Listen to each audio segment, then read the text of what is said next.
How does a man stay calm when the day he retires, his own daughter-in-law announces she is selling his car because he is too old? What happens when the car disappears the very next morning, and the person who tried to take it realizes she never had control at all? Why did I smile like I already knew the ending?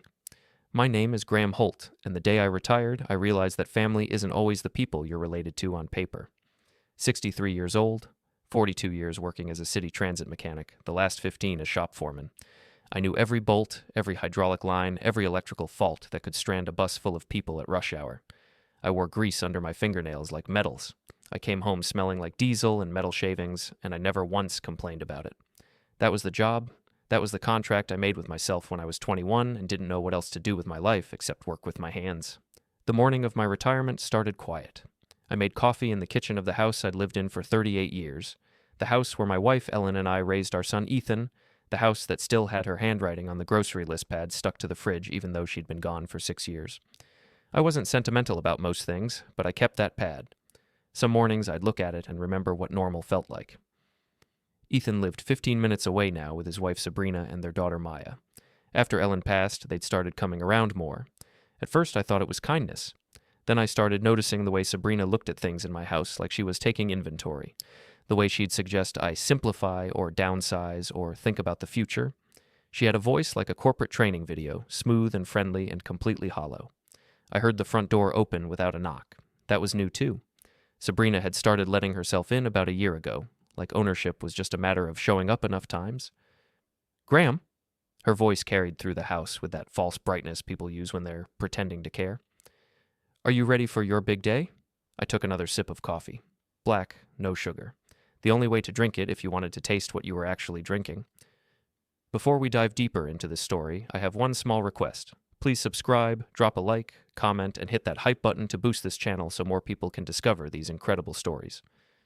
She appeared in the kitchen doorway wearing what I'd started thinking of as her management outfit. Tailored pants, a blouse that probably cost more than my monthly water bill, shoes that clicked on the hardwood like a countdown timer. Ethan followed behind her, already looking tired, even though it was barely 8 in the morning. He worked at a bank, some kind of operations job I never fully understood. He wore a tie every day and had started going gray at the temples, and sometimes when I looked at him, I wondered where the kid who used to build model rockets in the garage had gone. "Morning," I said. "Big day?" Sabrina said again, moving past me to open the fridge like it was hers. She pulled out a bottle of water I hadn't bought. She must have stocked it there herself. 42 years. That's quite an accomplishment. "It's a job," I said. "People do it every day." Not everyone can say they stuck with something that long. She twisted the cap off the water bottle and took a drink, watching me over the rim. "So what's the plan? A luncheon at the Union Hall, right? What time?" "Noon." "We'll be there. Maya wanted to come, but she has that chemistry test." Sabrina set the bottle down on the counter without using a coaster. I watched a small ring of condensation form on the wood. "She'll catch up with you later." I nodded. Maya was 17, quiet, smart in the way that meant she noticed things other people missed. She was the only one in the family who still asked me questions like she actually wanted to hear the answers. "So?" Sabrina said, and I heard the shift in her tone, the way a gearbox sounds right before it catches. "We should probably talk about some practical things, now that you're retiring." Ethan cleared his throat. He did that a lot around Sabrina, like he was trying to say something but couldn't find the words. "Practical things," I repeated. "Well, you know. You'll have more time now, less structure. It's important to think about what makes sense." She smiled. It didn't reach her eyes. "For instance, the car." I felt something shift in my chest. Not anger, not yet, just recognition. Like when you hear a bearing starting to fail and you know exactly how much time you have before it seizes completely. "What about the car?" I asked. "Well, you won't need it as much now. And honestly, Graham, we've been worried about you driving. You're not getting any younger, and the roads around here." She waved her hand vaguely. "It's just not safe. For you or for other people." The car was a 2019 Ford sedan. Dark blue, nothing fancy. I'd bought it used 3 years ago after my old truck finally gave out. It ran clean, the maintenance was up to date, and it got me where I needed to go. More importantly, it was mine. Title in my name, registration in my name, insurance in my name. "I'm 63, I said. "Not 93. I know. Sabrina's voice went softer, like she was talking to a child. But think about it from our perspective. If something happened, if you got into an accident, the liability? There's no liability. I'm insured. It's not just about insurance, Graham. It's about peace of mind, for all of us. She glanced at Ethan, who was suddenly very interested in his phone. We talked about it, and we think the best thing would be to sell it. That way you're not worrying about maintenance or payments or any of that, and we can help you figure out other transportation options. Rideshare apps, community shuttles, that kind of thing. I set my coffee cup down carefully. When you work with your hands for 40 years, you learn to control pressure. You learn that force without precision just breaks things. You talked about it, I said. As a family, yes. Without me. Sabrina's smile tightened. We're talking about it now. I looked at Ethan. He was still looking at his phone, but his thumb wasn't moving across the screen. He was just holding it, hiding. What do you think, Ethan? I asked. He finally looked up. There was something in his face I didn't recognize. Or maybe I did, and I just didn't want to. I think, Sabrina makes some good points. You don't need the hassle of a car anymore, and you know how expensive everything's getting. I can afford my car. I know, Dad, but... He stopped, glanced at Sabrina. It's just something to think about. I'd taught Ethan to drive in my old truck. I'd taught him how to check the oil, how to change a tire, how to listen to an engine and know when something was wrong. I'd taught him that a machine was only as good as the person taking care of it, and that responsibility wasn't something you could outsource. I didn't recognize the man standing in my kitchen. I'll think about it, I said. Sabrina's expression shifted, just for a second, like she'd expected me to fight and was annoyed that I hadn't. That's all we're asking. Just think about it. She picked up her water bottle and headed toward the living room. Ethan followed. I heard them talking in low voices, but I didn't try to listen. I already knew what they were saying. I rinsed my coffee cup and set it in the sink. Through the window over the counter, I could see my car in the driveway. It looked ordinary, forgettable, just another sedan in a world full of them, but it was mine. I heard the front door close. Sabrina's voice carried back one more time. See you at noon, Graham. Don't be late. I stood at the sink for a long time after they left, looking at the ring of condensation on the counter where she'd set her water bottle. I got a towel and wiped it away. The wood was fine, no damage, but I kept wiping anyway, like I could erase the conversation the same way. At 11:30, Maya showed up. She didn't knock either, but with her it felt different. She came in through the side door that opened into the mudroom, the same way she'd been coming in since she was a little kid. She was wearing jeans and a hoodie, her backpack slung over one shoulder, her dark hair pulled back in a ponytail. Hey, Grandpa. I was tying my shoes, getting ready to leave for the luncheon. Hey, yourself. I thought you had a test. I do.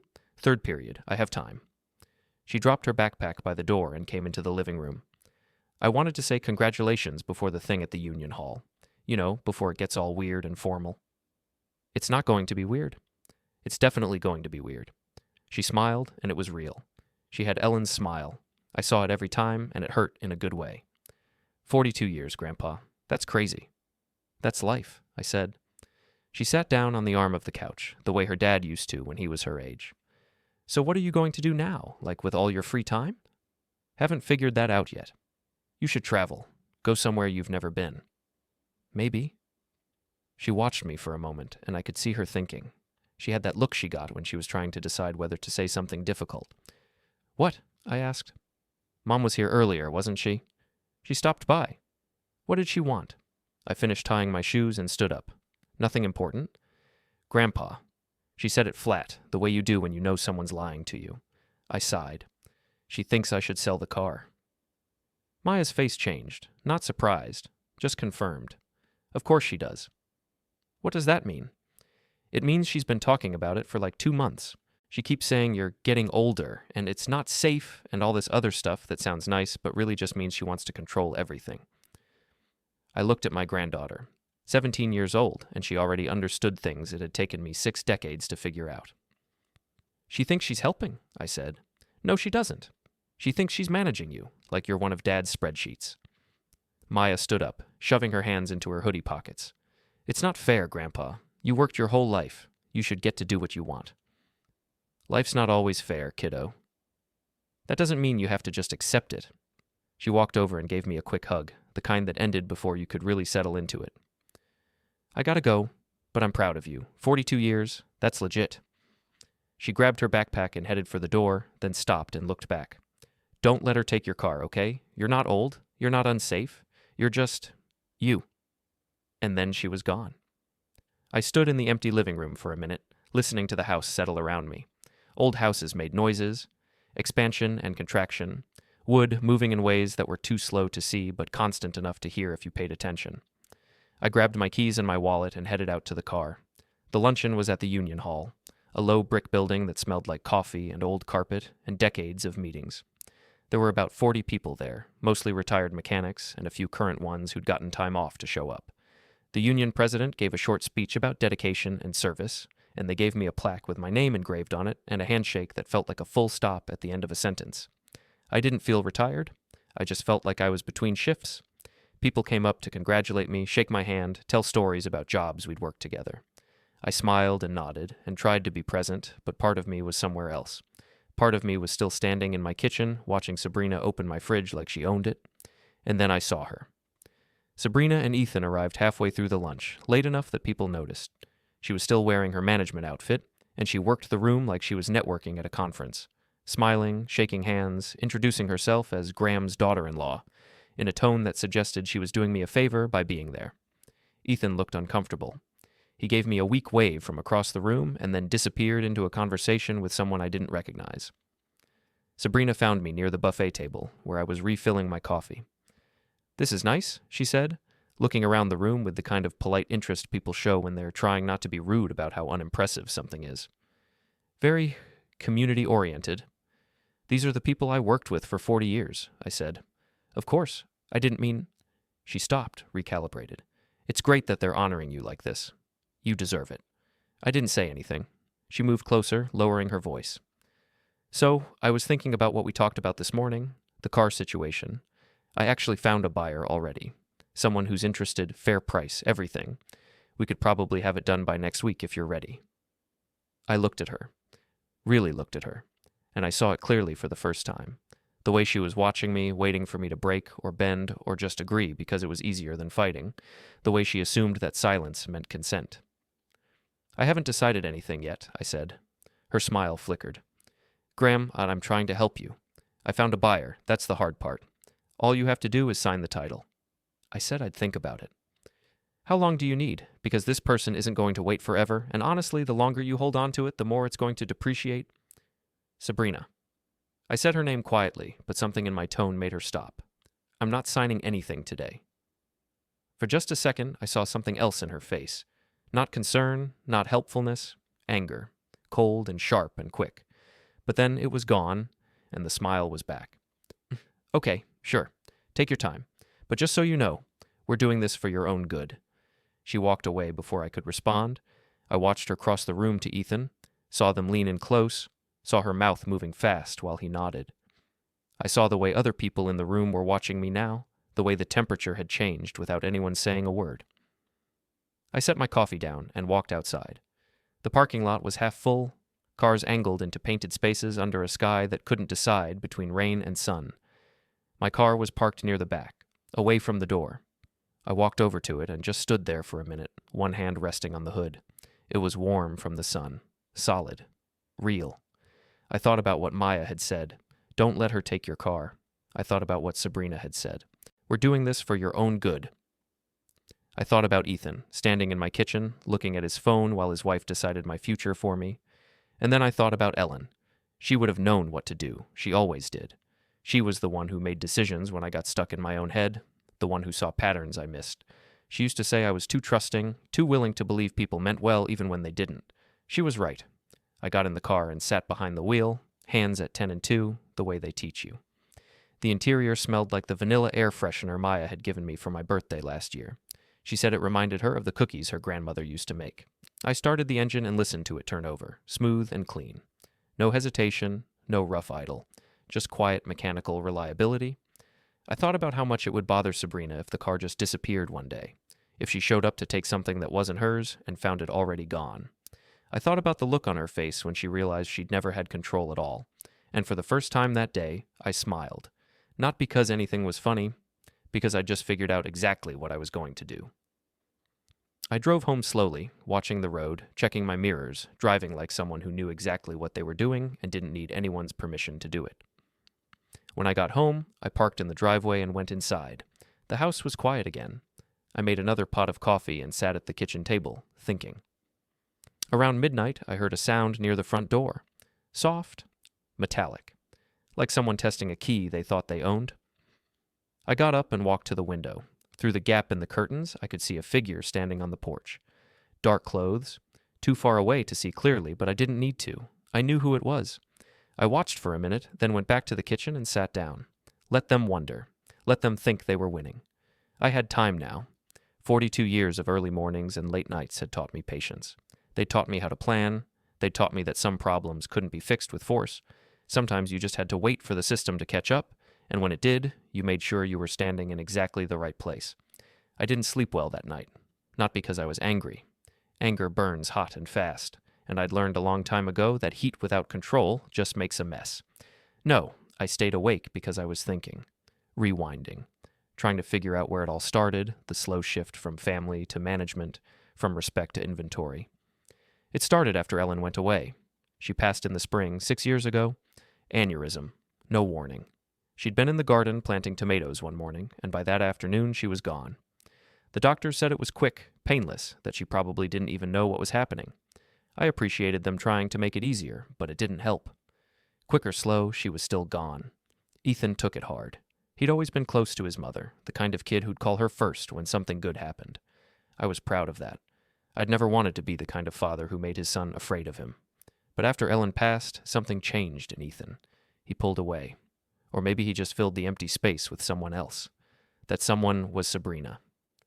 They'd been married 2 years when Ellen went away. Sabrina had seemed nice enough at the wedding. Polished, organized, the kind of woman who had a plan for everything. She worked in project management at some tech company I'd never heard of, and she talked about optimizing workflows and maximizing efficiency like those words meant something in regular life. Ellen had been polite to her, but I remember the look she'd given me once when Sabrina wasn't around, a look that said, "This one's going to be interesting." Ellen was always right. After the burial, after the service, after everyone went home and the casseroles piled up in the fridge, I told Ethan I didn't need anything. I had the house, I had my job, I had routines, I'd be fine. "You shouldn't be alone, Dad," he'd said. "I'm not alone. I'm just by myself. There's a difference." But he kept coming around, and Sabrina came with him. At first, it was just visits. They'd stop by on weekends, bring Maya over.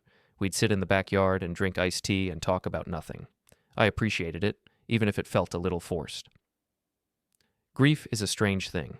It makes you grateful for company and desperate for solitude at the same time. But then the visits started to change. Sabrina would walk through the house like she was doing an inspection. She'd open cabinets, look in closets, comment on how much stuff I had. "You know, Graham," she'd say, "you really should think about downsizing. This house is too big for one person. And all these things," she'd gesture vaguely at the furniture, the books, the tools in the garage, "they're just weighing you down." I'd nod and smile and not say anything, because what was I supposed to say? That these things were my life? That every piece of furniture had a story? Every tool had been used? Every book had been read? Ethan didn't say anything either. He'd just stand there, hands in his pockets, looking uncomfortable, but not uncomfortable enough to speak up. That was when I started to understand. Sabrina wasn't visiting. She was planning. She started talking about family resources, about how it made sense to consolidate and streamline. She never said the word inheritance, but it hung in the air anyway, like exhaust you could smell but couldn't see. "You should think about setting up a trust," she said one day, "or at least making sure your will is up to date. You don't want things to get complicated later." "Later," I'd repeated. "Well, you know, when the time comes, it's just good planning." I was 61 years old and healthy. I could still work a full shift, still climb under a bus, still lift parts that weighed more than most people wanted to carry. But to Sabrina, I was already halfway gone. Maya noticed it too. She was 14 at the time, old enough to see what was happening, but not old enough to know what to do about it. I remember one afternoon when Sabrina was walking through the house with a notepad, writing things down, and Maya pulled me aside in the kitchen. "Why is she doing that?" she asked. "Doing what?" "Making lists, like she's taking inventory." "I don't know, kiddo." Maya looked at me with those sharp eyes that saw too much. Grandpa, this is your house? You don't have to let her do that. It's fine, I said. She's just being helpful. But Maya shook her head. That's not what helpful looks like. She was right, of course, but I didn't want to admit it. I didn't want to believe that my son's wife was circling me like a creditor waiting for a default. So I let it happen. I let Sabrina rearrange the furniture to improve the flow. I let her throw out half of Ellen's clothes because holding on to them isn't healthy. I let her start making decisions about what I ate, when I slept, who I talked to. I let it happen because I thought if I just stayed quiet, if I just went along, eventually she'd get bored and move on. I was wrong. The car became the new focus about 2 years ago. I'd just bought it, and I was proud of it. It wasn't new, but it was newer than anything I'd owned in a decade, and it ran like a dream. I drove Maya to school in it a few times when Sabrina was busy, and she loved it. She'd sit in the passenger seat and mess with the radio and tell me about her day, and for a little while everything felt normal. But Sabrina didn't like that. She started making comments. Little things at first. You're spending a lot on gas, Graham. That's a lot of car for someone who barely drives anymore. Have you thought about the insurance costs? Then the comments got sharper. You know, statistically, older drivers are more likely to cause accidents. I saw an article about how people over 60 have slower reaction times. If you got into an accident and hurt someone, you'd be liable for everything. She said it all with concern, like she was trying to protect me, but I could hear the real message underneath. You're a liability. You're a risk. You're in the way. Ethan never contradicted her. He'd just nod along, or change the subject, or suddenly remember he had to check his email. I started to realize that somewhere along the line, he'd stopped thinking of me as his father and started thinking of me as Sabrina's problem to solve. And Maya was the only one who still treated me like a person. She'd text me when she needed a ride. She'd ask me questions about how things worked, about history, about stories from before she was born. She'd sit with me in the garage while I tinkered with old tools, and she'd ask why I kept them when they didn't work anymore. Because I can fix them, I'd tell her. What if you can't? Then I'll learn how. She liked that answer. I could tell by the way her face changed, like I'd given her permission to believe something she wasn't sure she was allowed to. One evening, about a year ago, she'd come over after school and found me in the garage, organizing my toolbox. She sat on an overturned crate and watched me work. Mom was talking about you this morning, she said. Yeah? She said you're getting confused, that you forget things. I stopped what I was doing and looked at her. Do I seem confused to you? No. You seem like you always do. Then your mom's wrong. Maya didn't say anything for a minute. Then, quietly, she does this with everyone, you know, Dad, me, even her friends. She finds something she thinks is wrong, and then she just manages it, like it's a project. And what does your dad say? Nothing. He never says anything. She picked at the edge of the crate, not looking at me. Sometimes I think he's scared of her. That hit me harder than I expected. Not because I didn't believe it, because I knew it was true. He's not scared, I said. He just wants to keep the peace. That's the same thing, Grandpa. She was right, and I didn't know how to tell her that sometimes being right doesn't change anything. Now, lying awake at 2 a.m. on the night of my retirement, I thought about all the little moments that had led to this one. All the times I'd stayed quiet. All the times I'd let Sabrina rewrite the rules and Ethan look the other way. I thought about the metallic sound at the door. I thought about the look on Sabrina's face when I told her I wasn't signing anything, and I thought about Maya's voice. Don't let her take your car. I got out of bed and went to the kitchen. I made coffee even though it was the middle of the night, because sleep wasn't coming anyway, and I needed something to do with my hands. I sat at the table and opened my laptop, the old one Ethan had given me a few years ago when he upgraded his. I wasn't great with computers, but I knew enough. I pulled up my email and started going through old messages, looking for anything related to the car. Purchase records, registration, insurance policy. Everything was in my name, every document, every signature, every payment. The car was mine, legally and completely, but I knew that wouldn't stop Sabrina. She didn't care about legal. She cared about control, and she thought she could control me the same way she controlled everything else in her life, by deciding what the outcome should be and then making it happen through sheer force of will. She'd underestimated me. I spent the next hour making notes, not plans exactly, just observations, timelines, facts, things I knew were true and could prove if I needed to. Around 4 a.m, I heard a car pull into the driveway. I looked out the window and saw Ethan's car. He got out alone, walked up to the porch, and knocked softly. I opened the door. He looked tired, more than tired, worn down. "Dad," he said, "can we talk?" I stepped aside and let him in. We sat in the living room, the same room where he'd grown up, where we'd watched football games and built model rockets and argued about homework. He looked around like he was seeing it for the first time. "Sabrina's really upset," he said. "About what?" "About the car. About you refusing to sell it." I didn't say anything. "She's just trying to help, Dad. You have to see that." "Help with what?" "With everything. You're retired now. You don't need all the hassle of maintaining a car, dealing with insurance, all that stuff. She found a buyer who's offering a fair price. It's a good deal." "I didn't ask for a deal." Ethan rubbed his face. "Why are you making this so difficult?" "I'm not making anything difficult. I'm just not selling my car." "But why? What's the point? You barely drive it anyway." That wasn't true, but I didn't argue. Instead, I asked, "Did she send you here?" He hesitated. "We talked about it." "At 4 a.m? She couldn't sleep. She's worried about you." "Is she?" It wasn't a question, and Ethan knew it. He looked down at his hands, and I saw something I hadn't seen in years. Shame. "Dad, I know it's frustrating, but you have to understand. Sabrina's perspective. What about your perspective?" He looked up. "What?"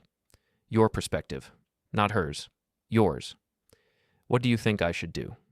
He opened his mouth, closed it, opened it again. I think it would make things easier if you just cooperated." "Easier for who?" He didn't answer. I stood up. "It's late, Ethan. You should go home." "Dad, go home." He stood too, and for a second I thought he might actually say something real, something true. But then he just nodded and walked to the door. He stopped with his hand on the handle. "She's not a bad person, you know. She just wants what's best." "For who?" I asked again. He left without answering. I went back to the kitchen and poured the coffee down the sink. It had gone cold anyway. Outside, the sky was starting to lighten. Not sunrise yet, just that pale gray that comes before it. I watched the driveway, the empty space where my car sat, and I made a decision. If they wanted the car gone, I'd make it gone, just not the way they expected. I woke up 5 hours later to the sound of someone screaming.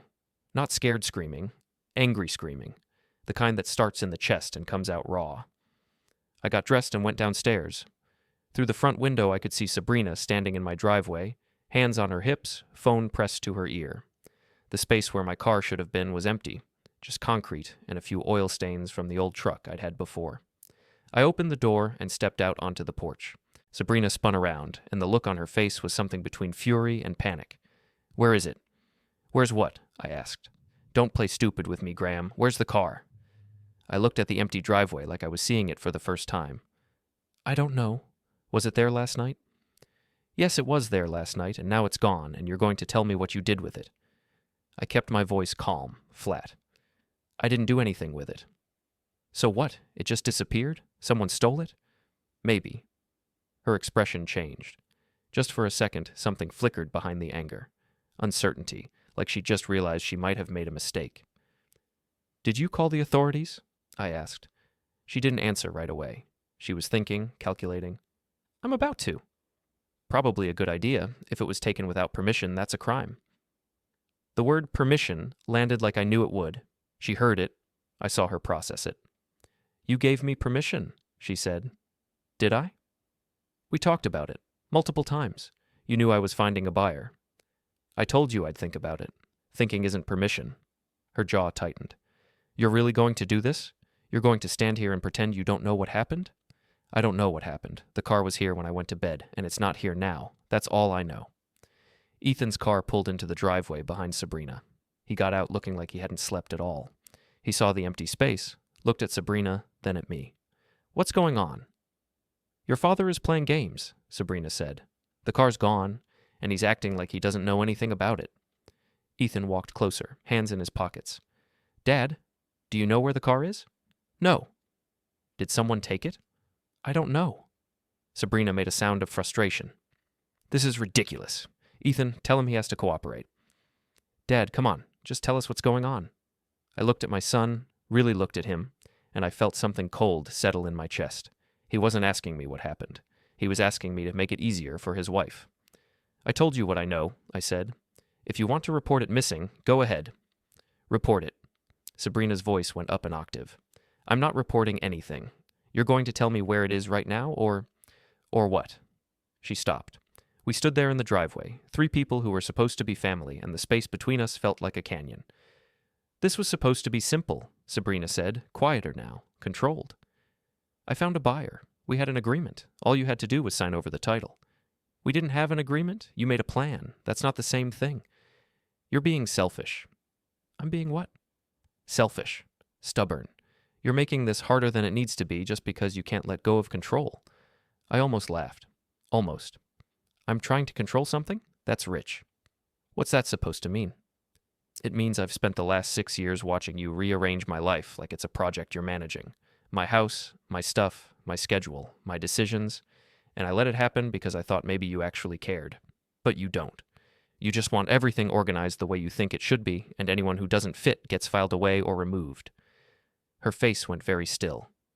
I've been trying to help you. Help me do what? Disappear? Get out of your way? That's not fair. Isn't it? Ethan stepped between us. Okay, everyone calm down. Dad, I know you're upset, but I'm not upset, Ethan. I'm clear. For the first time in a long time, I'm very, very clear. About what? About who I can trust. That landed differently than I expected. Ethan's face changed, something hurt moving across it. Good. Maybe he needed to feel hurt. Maybe he needed to realize that staying silent had consequences too. Sabrina pulled out her phone. Fine. If you want to play it this way, we'll play it this way. I'm calling the buyer and telling them the deal's off, but you're paying for the listing fees and the time I wasted. I'm not paying for anything. You set up a deal I never agreed to. You implied. Implying isn't agreeing. You should know that. You're in project management, right? I bet you deal with contracts all the time. Tell me, do implied agreements hold up in court? Her face went red. She looked at Ethan. Are you going to let him talk to me like this? Ethan looked caught, trapped. He opened his mouth, closed it, tried again. Dad, maybe we should all just take a breath and... I'm breathing fine, I said. I'm going inside now. If you need anything, you know where I am. I turned and walked back into the house, closed the door, stood on the other side listening to the muffled sound of them arguing in the driveway. I waited until I heard both cars leave. Then I went to the kitchen and made breakfast. Around noon, my phone rang. It was Maya. Grandpa? Her voice was tight, scared. Hey, kiddo, what's wrong? I need a ride home from school.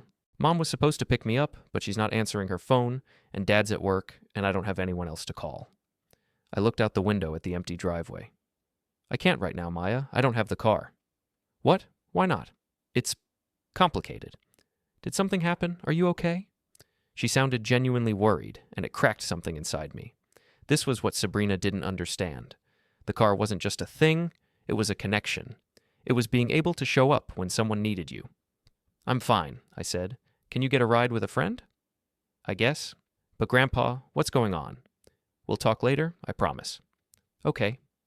She didn't sound convinced. Love you. Love you too, kiddo. I hung up and stood in the kitchen, staring at nothing. The car was gone. I'd made sure of that. But hearing Maya's voice, knowing I couldn't be there for her, made me wonder if I'd made the right choice. No. I'd made the only choice. Sabrina wanted control.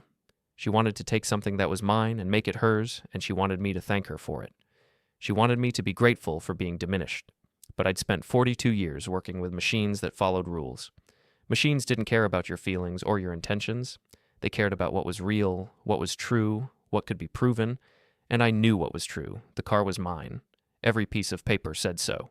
And if Sabrina wanted it, she'd have to take it through the system, not around it. That evening, Dennis came by. Dennis Rourke had been my neighbor for 15 years. Retired police dispatcher, lived 3 houses down, spent most of his time working on his boat in the backyard even though he hadn't taken it out on the water in a decade. He was the kind of guy who noticed things, who kept track of patterns, who didn't say much but saw everything. He knocked on my door around 7, holding 2 beers. Saw some excitement this morning, he said. I let him in. Word travels fast. Not that fast. I just happened to be getting my mail when a certain someone was making a scene in your driveway. He handed me one of the beers. Sounded like you're in some trouble. We sat on the back porch, watching the sun go down. I told him what had happened. Not everything, but enough. Dennis listened without interrupting. When I finished, he took a long drink of his beer and nodded. "So the car's gone," he said. "Yeah. And she thinks you took it." "That's what she thinks. But you didn't." I didn't answer. Dennis smiled. "Smart. You're letting them think what they want to think, and they're tying themselves in knots trying to prove something they can't prove. I'm just stating facts." "Right. Facts." He took another drink. "You know what's going to happen next, though, right?" "What?" "She's going to escalate. People like her don't know how to back down. She's going to push harder, get louder, try to force you into a corner. Let her." "You sure about that?" I looked at Dennis. He was watching me with that steady, cop-adjacent stare that missed nothing. "What are you really asking me?" "I'm asking if you know what you're doing. Because once you start this kind of thing, it's hard to stop. It gets messy. People get hurt. I'm not trying to hurt anyone. I'm just protecting what's mine. And what if they try to take it anyway? What if they go around you? Then they'll find out they can't. Because the system doesn't care about family dynamics or who yells the loudest. It cares about who owns what. And I can prove what I own." Dennis nodded slowly. "You've been thinking about this." "For a while now." "Good. Just make sure you're ready for the fallout. Because when people realize they can't control you anymore, they don't usually say, 'Oh well,' and move on. They double down." "I'm ready." I wasn't sure if that was true, but I said it anyway because saying it out loud made it feel more real.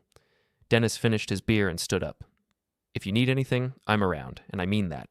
Anything." "Thanks, Dennis." He left, and I sat on the porch alone, watching the last of the daylight fade. That night, I found a business card on my fridge. It was tucked under a magnet, half hidden behind a grocery list. I almost missed it. But when I went to make dinner, the light hit it just right, and I saw the edge sticking out. I pulled it free. Calvin Merritt, Notary and Title Services. There was a phone number and an address. On the back, in handwriting I didn't recognize, was a date and time, Friday, 10 a.m. Someone had made an appointment. Someone thought they could transfer what wasn't theirs to transfer. I stood in the kitchen holding the card, and I felt something I hadn't felt in a long time. Not anger, not fear, clarity. I knew what I had to do. I knew where I had to be, and I knew exactly how this was going to end. I put the card in my pocket and went to bed. For the first time in days, I slept. I spent the next 2 days organizing, not dramatically, not obviously, just methodically, the way I'd approached every job for 42 years. When a system breaks down, you don't start by guessing. You start by knowing what you have, what you need, and what you can prove.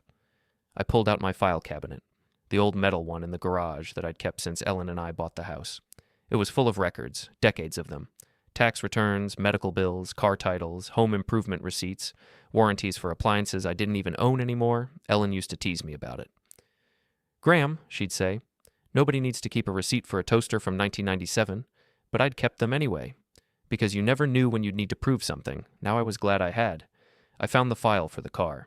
It was thin, only 3 years old, but everything was there. The original purchase agreement from the used car dealership. The title, with my name listed as owner. The registration, renewed every year on time. The insurance policy, with me as the primary and only policyholder. I spread the documents out on my workbench and went through them one by one, making notes. Dates, names, transaction numbers. Everything that proved the car was mine and had always been mine. Then I made a list of what I didn't have. No co-signer, no joint ownership, no power of attorney that would let someone else make decisions on my behalf. Nothing that would give Sabrina any legal standing to sell or transfer the car without my explicit permission. I called my insurance company and asked to confirm the details of my policy. I didn't tell them why. I just said I wanted to make sure everything was accurate. The agent, a woman named Nina Park, who I'd worked with for years, pulled up my account and read through it. "Everything looks good, Mr. Holt. You're the sole policyholder, no additional drivers listed except... Oh, it looks like you had your granddaughter listed as an occasional driver last year. Is that still current?" "Yes." "Okay, I'll make a note. Is there anything else I can help you with?" I hesitated. Then I asked, "If someone tried to sell my car without my permission, what would happen?" There was a pause. "Well, they couldn't. Not legally. The title has to be signed by the registered owner. If someone forged your signature or tried to transfer it without proper authorization, that would be fraud." "And if they claimed I gave them permission?" "Do you have that in writing?" "No." "Then it's your word against theirs, and since you're the legal owner, your word would hold a lot more weight. Is someone trying to sell your car, Mr. Holt? Just asking hypothetically. Well, hypothetically, I'd advise you to keep all your documentation secure and make sure no one has access to your title or registration without your knowledge. If you're concerned about fraud, you can also put a note on your account with the DMV. Thank you, Nina. Of course. And Mr. Holt, if this is more than hypothetical, you should probably talk to someone, maybe a lawyer. I thanked her again and hung up. I didn't need a lawyer, not yet. But it was good to know the options. That afternoon, I went to the bank. Not Ethan's bank. A different one, the credit union where I'd kept my accounts since I was in my 20s. I walked in and asked to review my account activity and make sure everything was secure. The teller, a young guy with glasses and a friendly smile, helped me check for any unusual transactions or access attempts. Everything was clean. Is there something specific you're concerned about? He asked. Just being careful. That's smart. A lot of people don't check until something's already wrong. He handed me a printout of my recent activity. If you're worried about someone accessing your accounts, you can set up additional security measures. Two-factor authentication, account alerts, that kind of thing. I set it all up. It took 20 minutes, and by the end, I felt like I'd just locked every door and window in the house. On the way out, I passed the branch where Ethan worked. I thought about stopping in, just to see him, just to see if he'd say anything real. But I kept driving. I wasn't ready for that conversation yet. When I got home, I found Sabrina sitting on my porch. She was alone this time, and no Ethan, no backup, just her and a folder in her lap. She stood up when she saw me pull into the driveway in Dennis's truck, which he'd lent me for the week, and walked down to meet me. "Graham," she said, "we need to talk." "About what?" "About this situation, about the car, about how we're going to resolve it." I walked past her toward the front door. "There's nothing to resolve." "Yes, there is. You took the car." "I didn't take anything." "Fine. You moved it. You hid it. Whatever. The point is, it's gone. And we had an agreement." I stopped and turned around. "We didn't have an agreement. You made a plan. I never agreed to it." "You didn't disagree." "Silence isn't consent, Sabrina. You should know that." Her jaw tightened. "I'm trying to be reasonable here. I'm trying to find a solution that works for everyone." "Then here's a solution. Leave me alone. Leave my car alone. Stop trying to manage my life like I'm one of your projects." She opened the folder and pulled out a stack of papers. "I have the buyer's information right here. They're still interested. All you have to do is sign the title, and we can move forward." "I'm not signing anything." "Why are you being so difficult?" "I'm not being difficult. I'm being clear. The car is mine. I'm keeping it." "For what? You barely drive it. You don't need it." "That's not your decision to make." "Someone has to make it, Graham, because clearly you're not thinking straight." I felt something snap inside me. Not loud, not violent. Just a clean break, like a bolt shearing under too much pressure. "Get off my property," I said. "Excuse me?" "You heard me. Get off my property, now." "You can't." "Yes, I can. This is my house. You're not invited here. Leave." Her face went red. "Ethan is going to hear about this." "Good. Tell him. Tell him his father finally stopped letting you walk all over him." She stared at me for a long moment, and I saw something in her face I'd never seen before. Not anger, fear. Just for a second, but it was there. She was realizing she might not win this. "This isn't over," she said. "Yeah," I said. "It is." She left. I watched her car disappear down the street, and then I went inside and locked the door.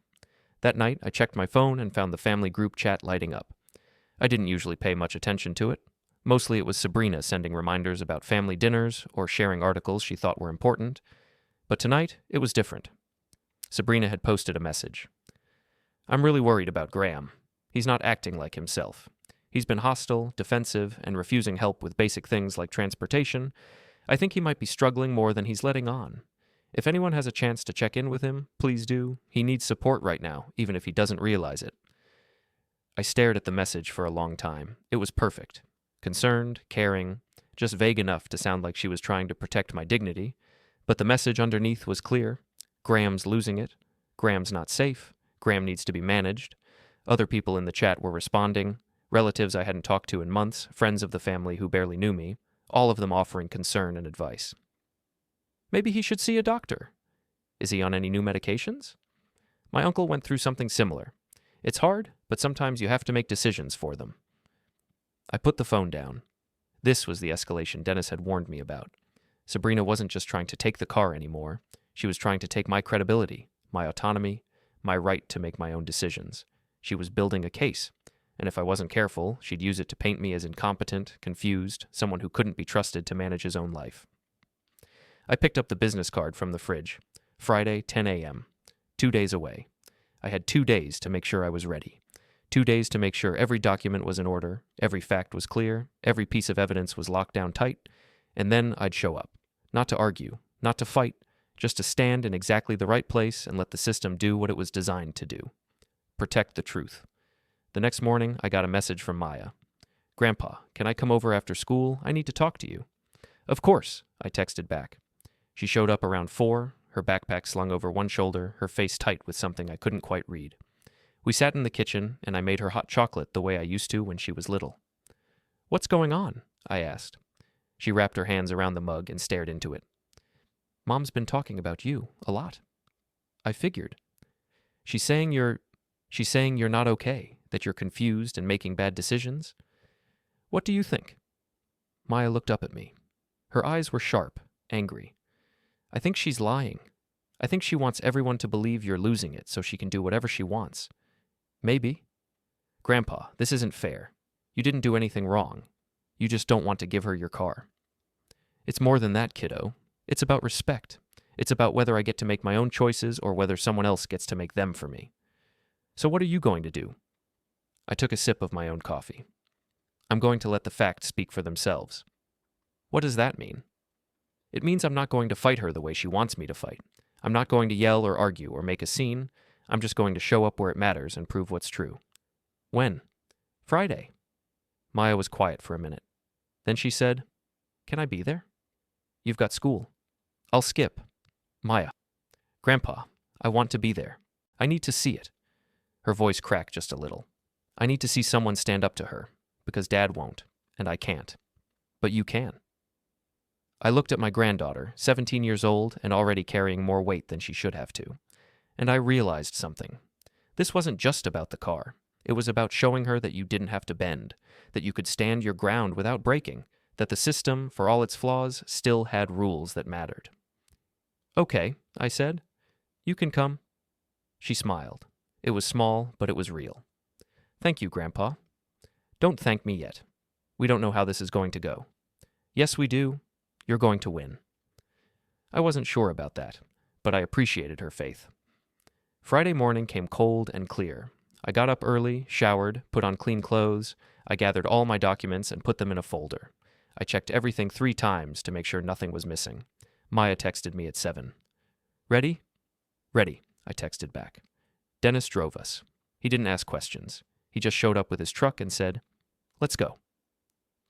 The title services office was in a strip mall on the edge of town, wedged between a dry cleaner and a tax prep place. It was the kind of building that looked temporary even though it had been there for 20 years. Fluorescent lights, linoleum floors, a waiting area with plastic chairs and outdated magazines. We walked in at 9:50, and Sabrina was already there. She was sitting in one of the plastic chairs, a folder on her lap, her phone in her hand. She looked up when we walked in, and her expression shifted through 3 emotions in half a second: surprise, irritation, calculation. She stood up. "What are you doing here?" "Same thing you are," I said. "This doesn't concern you, Maya. You should be in school." "I'm exactly where I need to be," Maya said. Sabrina's eyes flicked to Dennis, then back to me. "Who's this?" "A friend," I said. "Just here for support." "Support." She said the word like it tasted bad. "Graham, this is getting ridiculous. All you have to do is sign the paperwork, and this can be over." "What paperwork?" She held up the folder. "The title transfer. I have the buyer's information, the bill of sale, everything. It's all ready to go." "Show me the title," I said. She hesitated, just for a second. "It's in the folder." "Then show me." She opened the folder and pulled out a document, but the moment I saw it, I knew it wasn't the title. It was a photocopy, and photocopies didn't mean anything when it came to vehicle transfers. "That's not the title," I said. "It's a copy of the title." "The DMV doesn't accept copies. You need the original." "I know that. I'm getting the original from you." "You don't have it?" Her face flushed. "You have it, obviously." "Do I?" "Graham, stop playing games. You know exactly where the title is." I pulled out my folder and opened it. Inside was every document I'd collected over the past 3 days. Insurance papers, registration, purchase agreement, and at the very bottom, carefully preserved in a protective sleeve, the original title. I held it up so she could see it. Her face went white. "Is this what you're looking for?" I asked. She reached for it, but I pulled it back. "This is mine. It has my name on it. Not yours, not Ethan's. Mine." "You're the one who wants to sell it," she said, but her voice had lost its certainty. "No, you're the one who wants to sell it. I never agreed to that." "You—" She stopped, looked around the waiting room. There were other people there now, watching us, a clerk behind the counter, taking it all in. This was what Dennis had warned me about. The moment when someone realizes they're losing and decides to get loud instead of backing down. "You're being unreasonable," Sabrina said, her voice rising. "I'm trying to help you, and you're treating me like I'm the enemy. I'm treating you like someone who's trying to take something that isn't hers. It's just a car. Then why do you want it so badly?" She didn't have an answer for that. The clerk called from behind the counter. "Excuse me, is there something I can help with?" Sabrina turned to him, putting on her professional smile. "Yes, actually. We're here to process a title transfer. My father-in-law is selling his car, and we have a buyer lined up. We just need to finalize the paperwork." The clerk, a middle-aged man with glasses and the kind of patient expression that comes from dealing with difficult people all day, nodded. "Okay. I'll need to see the title, the buyer's information, and a valid ID from the registered owner." "Here's the title," Sabrina said, holding up her photocopy. "That's a copy," the clerk said. "I need the original." "My father-in-law has the original." The clerk looked at me. "Are you the registered owner?" "I am." "And are you here to transfer the title?" "No." The clerk glanced between us. "Then I'm not sure what we're doing here." "He's confused," Sabrina said quickly. "He doesn't understand what's happening. I'm helping him manage this because he's not capable of handling it himself." The clerk's expression didn't change, but something shifted in his eyes. He'd heard this before. People trying to do things on behalf of other people who hadn't actually agreed to it. "Sir," he said to me, "do you understand what's being discussed here?" "I do." "And do you want to transfer the title of your vehicle?" "No." "But—" Sabrina started. "Ma'am," the clerk said, his voice still polite but firmer now, "if the registered owner doesn't want to transfer the title, I can't process the transaction. That's the law." He gave me permission. "Do you have that in writing?" She opened her mouth, closed it. "No," she finally said. "Then I can't help you? I need written authorization from the registered owner, or the registered owner needs to be here and willing to sign. Since he's here and he's saying no, there's nothing I can do." Sabrina's face was bright red now. "This is insane. Ethan, where are you?" I turned and saw Ethan walking through the door. He must have been waiting outside, or maybe Sabrina had called him. He looked between all of us, his face pale. "What's going on?" he asked. "Your father is refusing to cooperate," Sabrina said. "Tell him he needs to sign the title." Ethan looked at me. "Dad." "Don't," I said. "Don't try to manage me. Don't try to smooth this over. Just answer one question. Do you think I'm incapable of making my own decisions?" He hesitated. That hesitation was the answer. "I thought so," I said. "Dad, that's not—" He stopped, took a breath. "Can we just talk about this outside?" "There's nothing to talk about. The car is mine. I'm keeping it. And if anyone tries to take it without my permission, they're committing fraud." "Fraud?" Sabrina's voice went shrill. "You're accusing me of fraud?" "I'm stating a fact. If you try to transfer a title without the owner's permission, that's fraud. Ask him." I nodded toward the clerk. The clerk nodded. "He's correct." Sabrina looked at Ethan. "Are you going to let him talk to me like this?" Ethan looked at me, then at Sabrina, then at the floor. "I don't know what you want me to say," he finally said. "I want you to back me up." "On what?" "Dad's right. It's his car. He doesn't have to sell it if he doesn't want to." Sabrina stared at him like he'd just switched sides in the middle of a war. "You're unbelievable." "I'm just being honest." "No, you're being weak, like always." The room went very quiet. Ethan's face changed. Something broke open in it, something that had been locked down for a long time. "You know what?" he said. "Maybe I am. Maybe I've been weak for years. Maybe I should have said something a long time ago. But I'm saying it now. You don't get to decide what happens to my father's property. You don't get to manage him like he's a problem you're solving. He's a person. He's my dad, and he deserves better than this." Sabrina looked like she had been hit.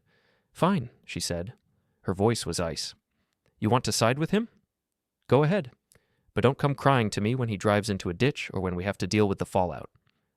She turned and walked out. The room stayed quiet for a long moment. Ethan looked at me. "Dad, I'm sorry. I should have—" "It's okay," I said. "It's not okay. I let her treat you like that. I didn't stand up for you." "You just did." He shook his head. "Too late." "Better late than never." The clerk cleared his throat. "So, is there anything else I can help with today?" I pulled out another document from my folder. "Actually, yes. I'd like to add my granddaughter as a co-owner on the title." Maya looked at me, her eyes wide. "Grandpa, I've been thinking about it. You need a car. You've been reliable, responsible. You treat people with respect. The car should go to someone who deserves it. But no buts. I'm doing this because I want to. Not because anyone's making me, because it's the right thing to do." The clerk smiled. "I can help with that. I'll need both of you to fill out some forms and provide valid IDs." We spent the next 30 minutes processing the paperwork. Maya kept looking at me like she couldn't believe what was happening. Ethan stood off to the side, quiet, watching. When it was done, the clerk handed Maya a temporary registration. "The updated title will be mailed to you in about 2 weeks. Congratulations." Maya hugged me, hard. "Thank you, Grandpa." "You earned it, kiddo." We walked out into the parking lot. Dennis was waiting by his truck, and when he saw our faces, he grinned. "I take it things went well?" "Better than expected," I said. Maya's phone buzzed. She looked at it, and her expression darkened. "Mom's blowing up the family chat. She's saying you tricked her, that you manipulated the situation." "Let her say what she wants. The facts speak for themselves." Ethan walked over to us. He looked exhausted. "Dad, I don't know what's going to happen now. Sabrina's furious. She's not going to let this go. She doesn't have a choice. It's done." "I know, but—" He stopped. "I'm going to be dealing with this for a while. At home. She's going to make my life miserable." "That's between you and her," I said, not unkindly, just honestly. He nodded. "Yeah, I guess it is." "Ethan," I said, "you've got a choice to make. You can keep trying to keep the peace by letting her control everything, or you can start standing up for what's right. But you can't do both." He looked at me for a long moment. "I know." "Good." He got in his car and drove away. Dennis drove us home. Maya sat in the passenger seat, staring at the temporary registration like it might disappear if she looked away. "I can't believe you did that," she said. "Why not?" "Because, I don't know. Because people don't just give things away, especially not to teenagers." "I didn't give it away. I gave it to the person who deserved it. There's a difference." She was quiet for a minute. Then she said, "Thank you for everything, for standing up to her, for showing me that it's possible. It's always possible. You just have to know what's true and be willing to stand on it." That night, I sat on my back porch and watched the sky turn dark. The house felt quieter than usual. Not empty, just settled, like something had been resolved and the world was adjusting to the new shape of things. My phone buzzed. It was a message in the family group chat. Sabrina had posted a long rant about betrayal and disrespect and how I'd manipulated the situation to make her look bad. She tagged Ethan, asking him how he could let this happen. He didn't respond, but Maya did. Grandpa didn't manipulate anything. He just protected what was his. Maybe if you treated him like a person instead of a problem, things would have gone differently. The chat went silent. I smiled and put the phone down. Tomorrow, Sabrina would probably escalate again. She'd find some other angle, some other way to try to take control, but it didn't matter because the car was taken care of. The title was updated. The system had done exactly what it was supposed to do, and I'd proven something important. That respect wasn't something you demanded. It was something you earned, and if you didn't earn it, you didn't get to keep it. Friday morning arrived with the kind of cold clarity that makes everything feel sharp and real. I woke up before sunrise, made coffee, and sat in the kitchen watching the light change outside the window. Today was the day. The moment when everything I'd planned, everything I'd documented, everything I'd held back would finally land. Maya texted me at 7. "Still good for today?" "Still good," I wrote back. "See you at 9:30. Dennis showed up at 9:15. He didn't ask questions, just grabbed his keys and said, "Let's finish this." We picked up Maya from school. She told her teachers she had a doctor's appointment, which wasn't exactly a lie. Sometimes you had to diagnose a problem before you could fix it. The DMV and Title Services building sat on a commercial strip near the highway, the kind of place where bureaucracy happened in fluorescent light and numbered tickets. We walked in at 9:45, and I felt the weight of the moment settle over me. This wasn't about anger. It wasn't about revenge. It was about standing in the right place at the right time and letting the truth do the work. The waiting area was half full, people sitting in plastic chairs, staring at their phones, waiting for their numbers to be called. There was a woman with a toddler, an older man with a cane, a teenager who looked like he was there for his first driver's license. And then I saw her. Sabrina was already at the counter talking to a clerk.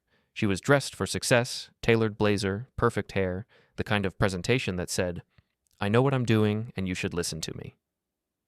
She had a folder in her hands, the same one from before, and she was speaking with the calm authority of someone who believed the outcome was already decided. The clerk was a woman this time, mid-40s, with short gray hair and reading glasses on a chain.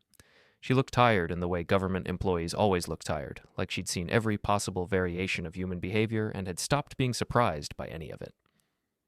I walked up to the counter slowly. Maya followed, and Dennis stayed a few steps back, arms crossed, just present. Sabrina saw me, and her face went through a series of expressions. Surprise, irritation, and then something else. Calculation. Like she was running scenarios in her head, trying to figure out which angle would work. "Graham," she said, forcing a smile, "and I didn't expect to see you here." "Didn't you?" I said. The clerk looked between us. "Is there a problem?" "No problem," Sabrina said quickly. "This is my father-in-law. We're here together to process a vehicle title transfer. Everything's been arranged." "Has it?" I asked. The clerk's eyes narrowed slightly. She'd heard this tone before, the tone of someone about to contradict the story she'd just been told. "Sir, are you the registered owner of the vehicle in question?" she asked me. "I am." "And are you here to transfer the title?" "No." The smile on Sabrina's face flickered. "Graham, stop. We talked about this." "Did we?" "Yes, multiple times. You agreed to sell the car. I found a buyer. We have everything arranged." The clerk held up a hand. "Hold on. Sir, did you agree to sell your vehicle?" "No." "He's confused," Sabrina said, her voice taking on that careful, concerned tone. "He's been having some difficulties lately. Memory issues, decision-making problems. I'm helping him manage his affairs because he's not capable of doing it himself." The clerk looked at me. Really looked. "Sir, are you experiencing confusion or memory problems?" "No." "Do you understand what's being discussed here?" "Completely. I own a vehicle. This woman wants to sell it without my permission. I'm here to make sure that doesn't happen." Sabrina's face flushed. I'm not trying to do anything without your permission. You gave me permission. You told me to find a buyer. I've spent weeks arranging this, and now you're changing your mind and making me look like... Like what?" I asked. "Like someone who's trying to take something that isn't hers?" "I'm trying to help you." "By selling my car without my signature?" The clerk cleared her throat. "Ma'am, do you have written authorization from the registered owner?" Sabrina opened her folder and pulled out some papers. "I have a bill of sale. I have the buyer's information. I have everything we need except his signature, which he agreed to provide today." "Did I?" I asked. "Yes." Her voice was getting tight now, controlled anger seeping through. "We scheduled this appointment. You knew about it. I found a business card on my fridge. I didn't schedule anything." The clerk looked at her computer screen, clicking through something. "The appointment was made under the name Sabrina Holt." "That's me," Sabrina said. "I made it for both of us." "Did you confirm with the registered owner that he was available and willing?" Sabrina hesitated, just for a second. "He knew about it." "Knowing about it isn't the same as agreeing to it," the clerk said. Her voice was neutral, but there was an edge to it now. She knew what was happening. She'd seen this play out before. I pulled out my folder, the one I'd spent days preparing. "I have some documents here that might clarify the situation." The clerk gestured for me to show her. I laid out the title first. Original, not a copy. My name clearly listed as the sole owner. Then the registration, current and up to date. Then the insurance policy, with me as the only policyholder and no authorization for anyone else to make decisions about the vehicle. "As you can see," I said, "I'm the only person with legal authority over this vehicle. There's no co-ownership, no power of attorney, no written agreement that would allow anyone else to sell or transfer it." The clerk examined the documents carefully. Then she looked at Sabrina. Do you have anything that contradicts this? Any document showing shared ownership or authorization? Sabrina's hands tightened on her folder. We have a family understanding. He lives with us, we help him with everything, and we made a mutual decision that this was the best course of action. He doesn't live with you, Maya said suddenly. Everyone turned to look at her. What? Sabrina said. He doesn't live with you. He lives in his own house.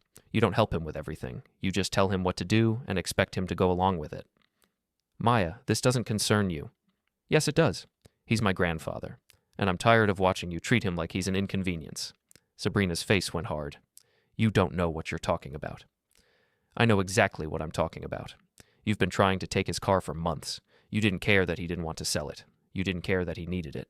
You just decided what was going to happen and expected everyone to fall in line. That's not true. Yes, it is, and everyone knows it. Dad knows it. I know it. Even you know it.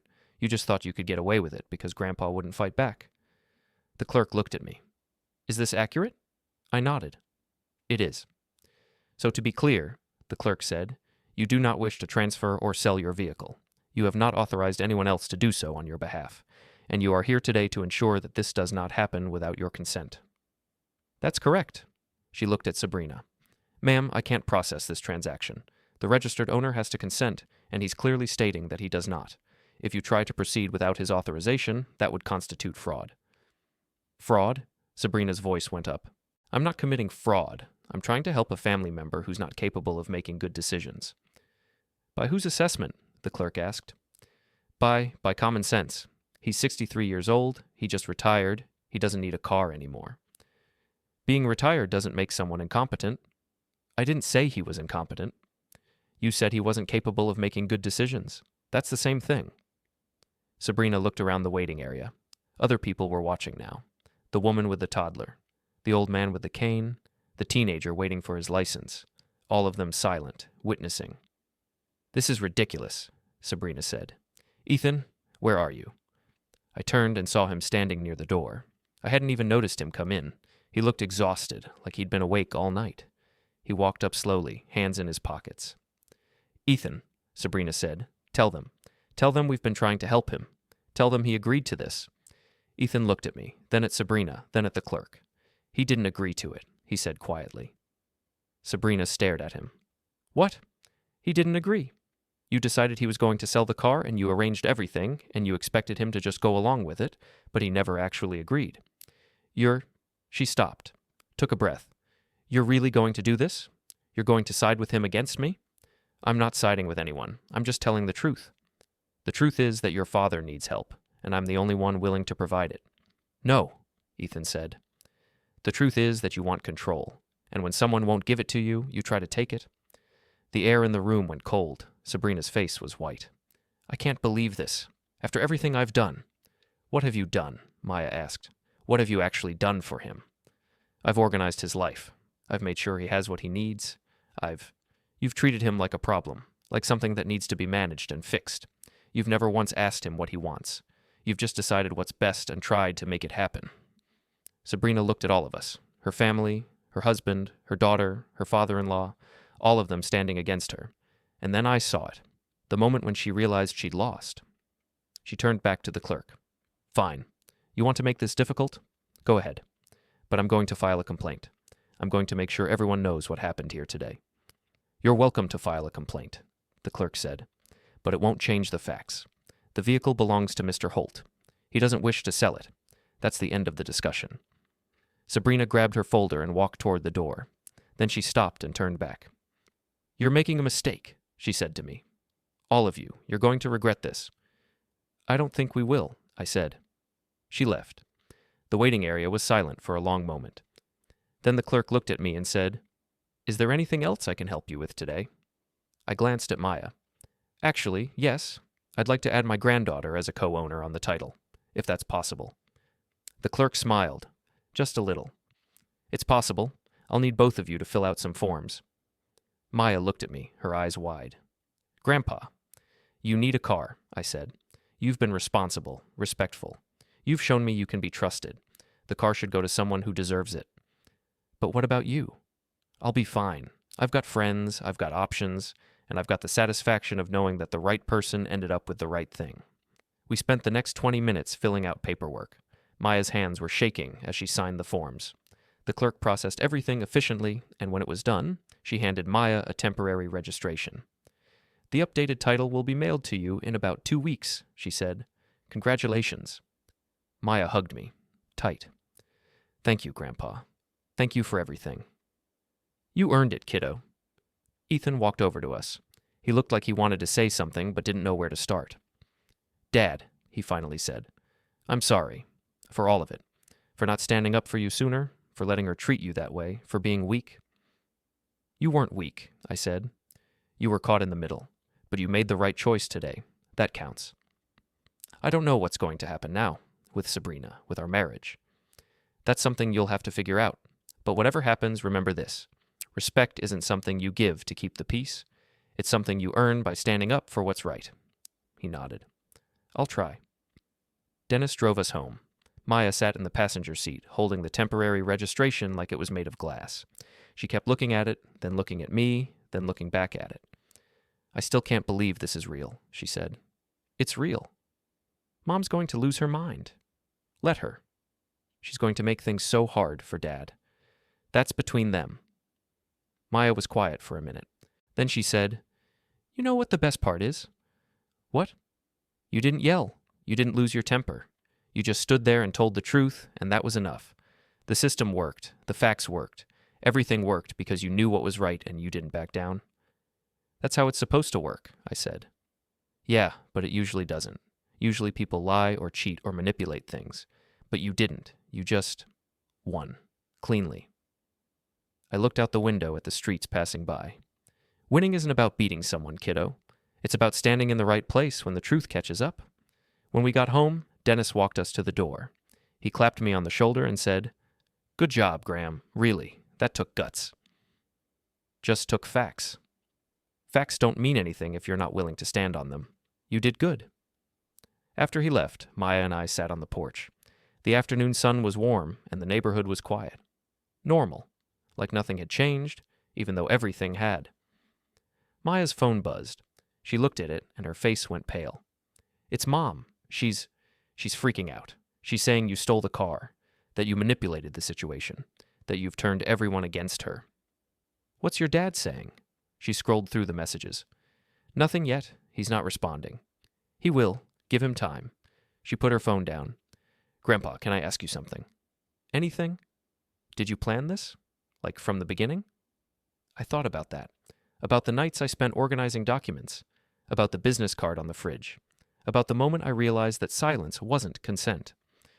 "I didn't plan it," I said. "I just prepared for it. There's a difference." "What's the difference?"